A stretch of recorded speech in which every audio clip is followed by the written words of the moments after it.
But I think they should open their eyes and they should research on some of our findings. I think they might find out many strange things. All of you, you know the legends about giants and little people. I was invited 2003 from Professor Wayne Deloria, who unfortunately passed away a few years ago.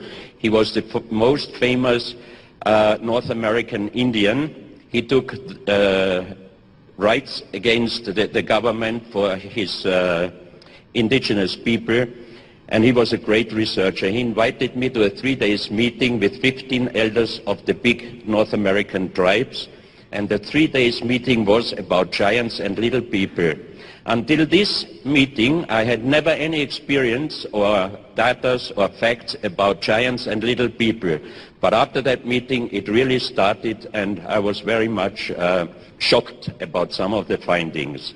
You see here, on your right side, a normal human man with about 180 centimeters, and next to him, you see skeletons where we found documents or stories or legends about giants. The one before the last one on the left side is about 7.60 meters.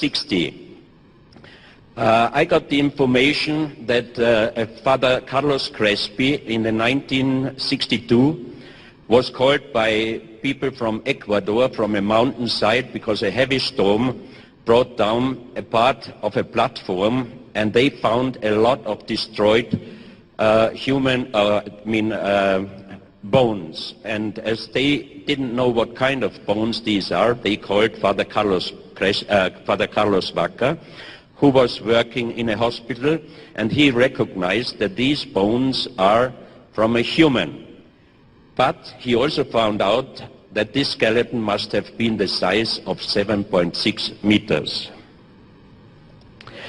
Here you see Professor J.J. Hertug, an American researcher, in front of the big human footstep in your own country. So that means giants also lived in South America. In South Africa. Here you can see a photo with some of the bones. Father Vaca recognized some of the bones and he described them.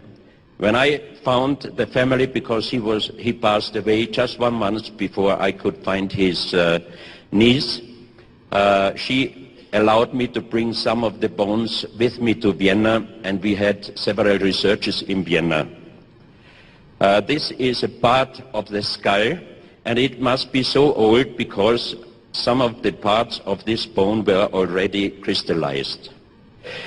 This is one of the bones I brought with me, and it was identified by several scientists as a human heel bone.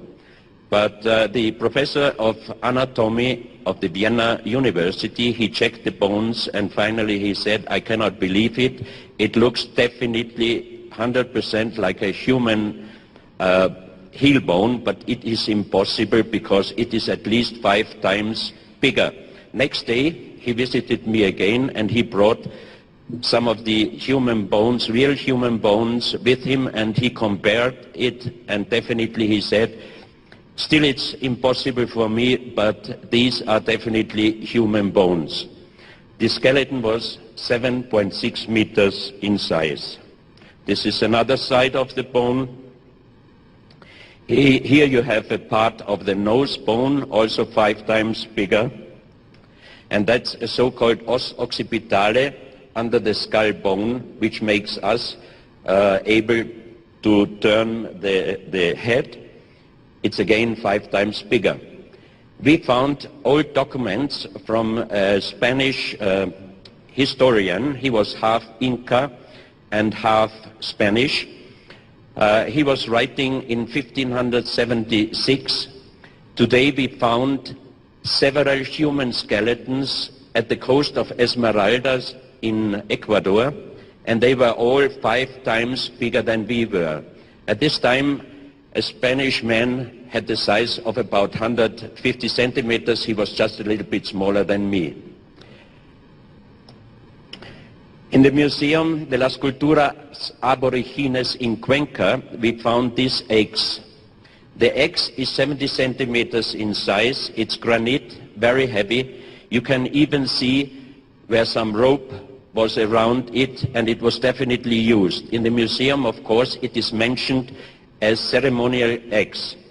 And we did measurements with existing real stone axes, and the size of this one is again 5 times bigger. This is another big, like this size, stone axe, also in the same museum, and this is another one like this size.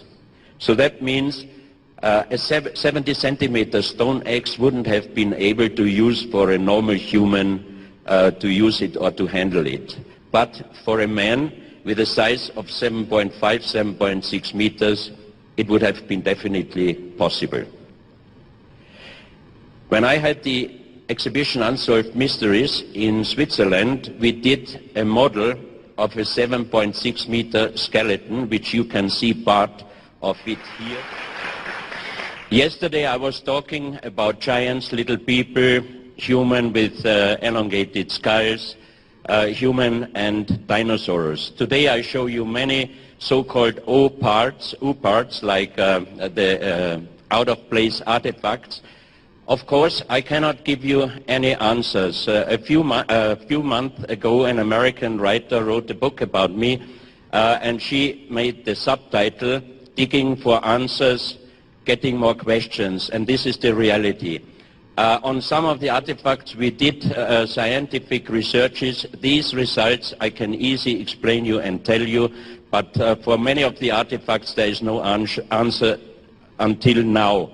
A few years ago, when we tried to do the exhibition Unsolved Mysteries in Vienna, I studied around the world, all the museums for strange artifacts, and finally we had a list of 356 pieces. A friend of mine, a museum director, wrote a lending request to all of his colleagues.